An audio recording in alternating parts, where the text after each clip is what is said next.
পরিচয়ের ৯ বছর পর অবশেষে প্রেমিকা জর্জিনাকে বিয়ের প্রস্তাব দিয়েছেন পর্তুগিজ সুপারস্টার ক্রিস্টিয়ানো রোনালদো। সেই প্রস্তাবে রাজি হয়েছেন জর্জিনা। শুধু রাজি নয়, ইনস্টাগ্রামে শেয়ার করেছেন হাতে ঝলমলে আংটি পরা ছবি। আর এরপর থেকেই রোনালদো ভক্তদের একটাই প্রশ্ন, কবে হচ্ছে এই তারকার বিয়ে?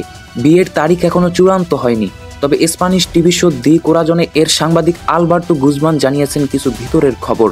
শুধু তারিখে নয়, কোথায় হবে অনুষ্ঠান আর রোনালদো প্রস্তাব দেওয়ার সময় কি কি উপহার দিয়েছেন সবই ফাঁস করেছেন তিনি।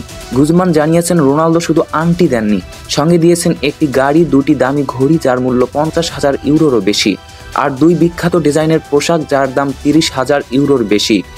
বিয়ের সম্ভাব্য নিয়ে গুজমান বলেছেন, এখনো কিছুই চূড়ান্ত হয়নি, তবে নিশ্চিত হওয়া গেছে আগামী বছরের জুলাইয়ের আগে বিয়ে হচ্ছে না। খুব সম্ভবত 2026 সালের 19 জুলাই বিশ্বকাপ শেষে এই আয়োজন হবে। তখনই ফুটবলকে বিদায় দিতে চান 41 বছর বয়সী রোনালদো গ্র্যান্ড স্টাইলে। এদিকে বিয়ের ভেন্যু নিয়েও ইঙ্গিত দিয়েছেন গুজমান। তার ধারণা অনুষ্ঠানটি হবে রোনালদোর নিজ দেশ পর্তুগালেই। এখন রোনালদো ভক্তদের অপেক্ষা, কখন বাজবে এই তারকার বিয়ের সানাই। ধন্যবাদ।